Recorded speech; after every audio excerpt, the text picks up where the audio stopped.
तो hello students, तो आज हम करने वाले हैं 1.1 प्रश्नावली का दूसरा सवाल। दर्शाइए कि कोई भी धनात्मक विषम पूर्णांक 6q+1 या 6q+3 या 6q+5 के रूप का होता है जहां q कोई पूर्णांक है। तो ये दूसरा सवाल आपको देखने में बहुत ही मुश्किल लग रहा होगा, लेकिन इस वीडियो को पूरा देखने के बाद आप कहोगे कि ये तो बिल्कुल आसान है। तो इस वीडियो को पूरा देखो और लाइक कर दो वीडियो को पहले, क्योंकि पूरा देखने के बाद तो आप करने वाले। दर्शाइए कि कोई धनात्मक विषम पूर्णांक। तो इस सवाल को करने के लिए सबसे पहले हम नोटबुक निकाल। तो सबसे पहले ये कौन सा सवाल है? प्रश्नावली है, प्रश्नावली 1.1 का क्वेश्चन है सेकंड। दर्शाइए कि कोई भी धनात्मक विषम पूर्णांक, माना धनात्मक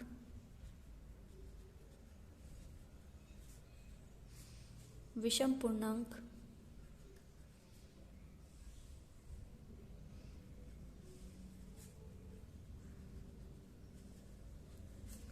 ए है। तो यूक्लिड विभाजन एल्गोरिथम द्वारा, यूक्लिड विभाजन एल्गोरिथम के अनुसार ए इज इक्वल टू BQ+R।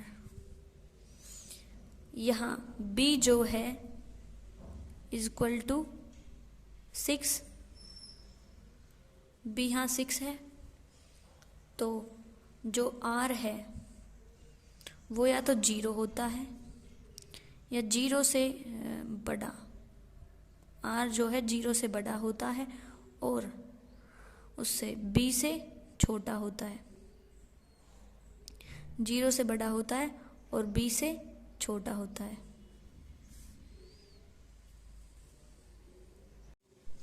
तो R जो है वो B से छोटा होता है। तो B क्या है? 6। तो R क्या हो सकते हैं? R के मान होने की संभावना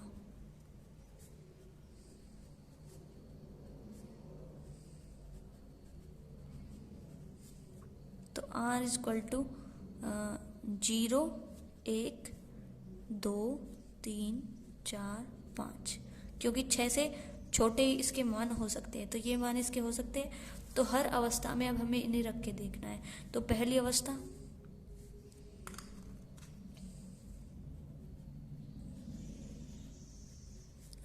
में पहली अवस्था में रखेंगे। पहली अवस्था क्या है? 6q+1। अब हम a is equal to 6q+R क्या होगा? 0। तो a is equal to 6q। यहाँ जो 6q है ये एक सम पूर्णांक है, विषम पूर्णांक नहीं है, तो ये नहीं।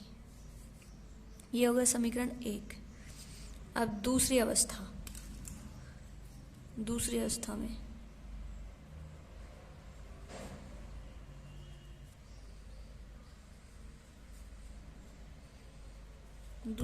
में क्या होगा?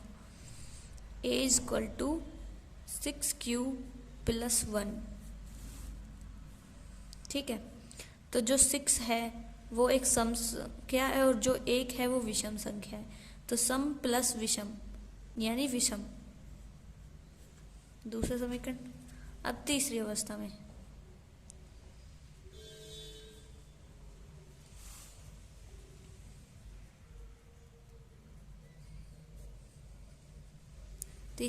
क्या होगा?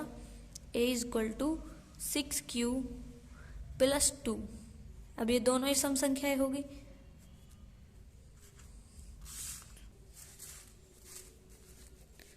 चौथी अवस्था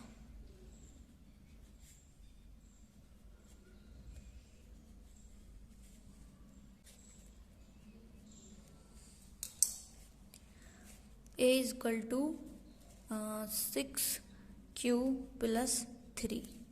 अब एक सम संख्या है, एक विषम यानी विषम, तो ये क्या हो गया? यहाँ समीकरण हो गया 4। अब पांचवी अवस्था में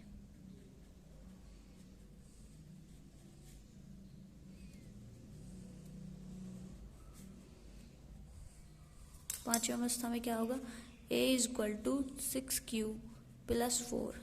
अब दोनों ही ये सम संख्याएं हैं। अब छठी अवस्था, छठी और लास्ट अवस्था।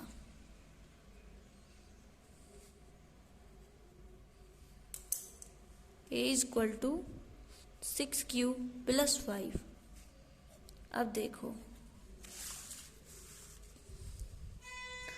6q प्लस 5, ये एक सम संख्या है, ये विषम, तो ये सही है। यानी कि इसमें देखो समीकरण 1, 4 तथा 6 से समीकरण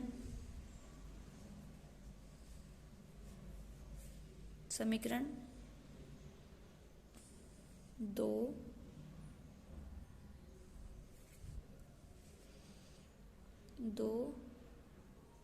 4 तथा 6 से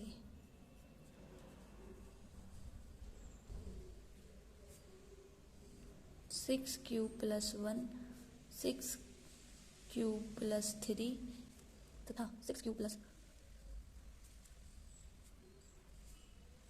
में लिख सकते हैं या इसी रूप का ये हो सकता है। तो पूरे को दोबारा से समझने के लिए इसे अच्छे से समझना होगा। जो ये है, ये क्या है, ये यूक्लिड विभाजन एल्गोरिथम है। यहाँ जो a है ये कोई पूर्णांक है।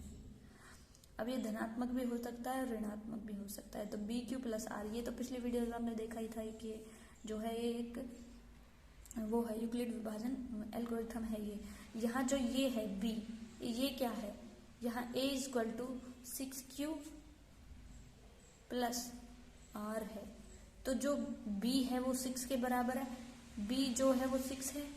यहाँ BQ की जगह यहाँ 6q है ना, तो ये B है वो 6 है। ठीक है, तो जो यू R है ना, R या तो यू 0 होगा या 0 से बड़ा होगा। ठीक है,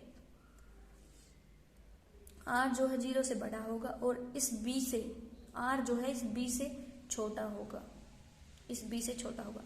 तो B क्या है, वो 6 है, तो R B से छोटा होगा। तो R के मान क्या हो सकते हैं, 0, 1, 2, 3, 4, 5, 6 तो नहीं हो सकता क्योंकि 6 बराबर नहीं होगा, 6 नहीं होगा, 6 से कम ही होगा, B से कम होगा मतलब।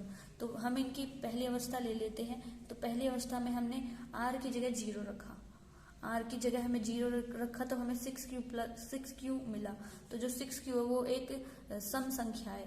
लेकिन यहाँ क्वेश्चन में क्या लिखा है कि दर्शाइए कोई भी धनात्मक विषम पूर्णांक। तो जो ये है वो एक सम पूर्णांक है। तो दूसरी अवस्था में हमें एक सम प्लस 1, एक ये सम है लेकिन ये विषम है, तो ये एक विषम संख्या हो गई। और ये वही संख्या है जो इसमें दे रखी है, देखो 6q प्लस 1, 6q प्लस 1, तो ये हो गई दूसरी अवस्था। अब देखो तीसरी अवस्था में 6q प्लस 2, तो ये दोनों सम संख्या है, तो ये नहीं हो सकती।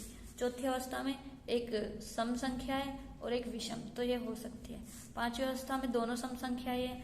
छठी अवस्था में ये सम संख्या, ये विषम, तो ये हो सकती है। तो ये तीनों समीकरण से सिद्ध हो गया कि हम a पूर्णांक को 6q प्लस 1, 6q प्लस 3 तथा जो a पूर्णांक है 6q प्लस 5 वो a इनके रूप का हो सकता है, जो a पूर्णांक है। तो अगर आपको इसका स्क्रीनशॉट लेना है तो मैं इसे पूरी तरह कैमरा में ले आती हूँ, आप यहाँ से स्क्रीनशॉट ले सकते हैं। और वीडियो को लाइक कर दो और चैनल पर नए हो तो चैनल को सब्सक्राइब कर दो। और रोज़ वीडियोस आती है सुबह 6 बजे वीडियोस रोज़ अपलोड हो जाती है। और अगर आप ऐसे ही पढ़ोगे तो आप ज़रूर मैथ में पास होगे।